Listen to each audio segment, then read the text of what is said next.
Because of the legal position that continues to exist in Portugal, I can't go into any further detail. Suffice to say that there are entirely innocent explanations for anything the police may have found during their inquiries out there. I got nightmares in my head, I fear thoughts build up until I can't feel. My mind fills up into a creature, and it haunts me somewhere much deeper. I got nightmares in my head, I fear. Hello and welcome to True Crime Rocket Science, the most authentic voice in true crime. Kate and Jerry are due to give evidence in person at a trial later this year, along with their twins. Before we get to that, and obviously we're dealing with the 18-year anniversary of the McCann case, if you haven't subscribed to the channel, please do. Bear in mind, I'm in Portugal right now, in Luz right now, so if you're interested in my analysis, now might be a good time to subscribe. You can also hit the thanks button. I've got some very interesting analysis coming up, so look out for that, and let's get started. So it's actually incredible news, the fact that both parents will not only be in court, but actually testifying in court along with Madeleine's siblings. I do think the British media is going to be all over this, taking the angle of the McCanns as the ultimate victims in this story. But are they more the victims here than Madeleine herself? Now, meanwhile, Julia Wandel was remanded in custody until August, while Sprague, that's the other woman that has been accused of stalking, was released on bail with conditions, and those conditions were not to contact the McCanns or enter Leicestershire except for court appearances. So think about it, Julia Wandel is in prison right now and is likely to remain there for several more months. On the one hand, one can't help thinking this alone will be a huge lesson for the 23-year-old, and that this ought to teach her a lesson once and for all, the confinement, I mean.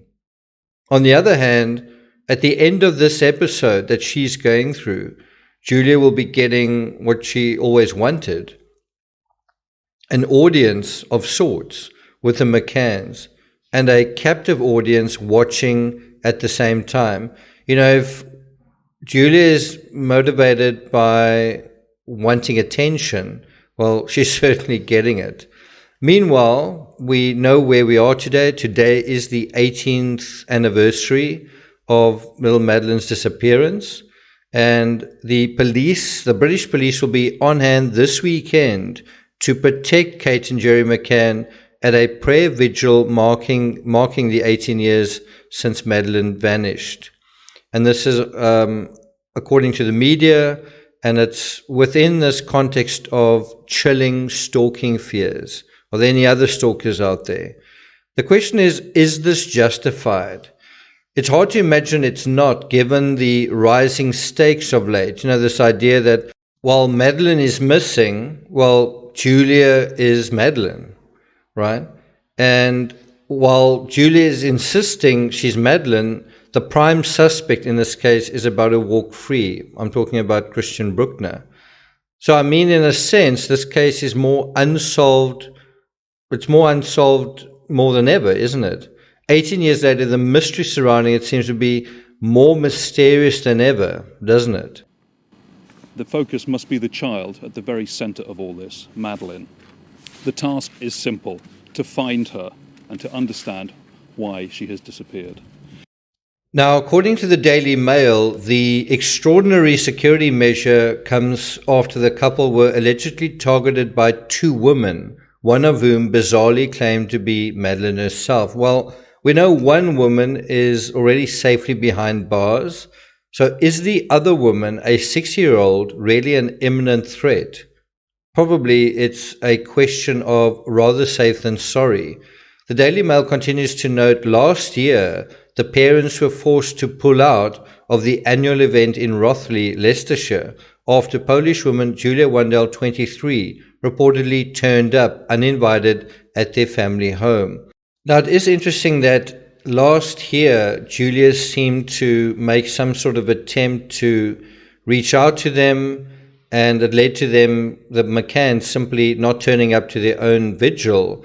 And then a year later, it seems like Julia was trying to do the same thing again, and possibly her strategy was, if she couldn't get hold of them before the vigil, she would make perhaps some sort of spectacle in public. And of course that has been prevented, because of course she's been arrested, charged, and is behind bars right now.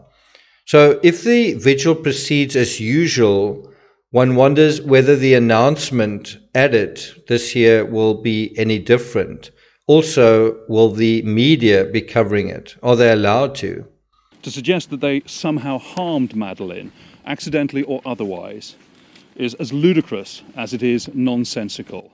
I'm not going to take it further than that, but in the next episode, I'll be covering an interesting and I think misunderstood question.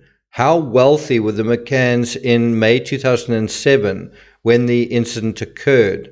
Some people, in my view, overestimate their wealth while others underestimate it. So what is the reality? And this is just in May 2007. What is the reality regarding this issue?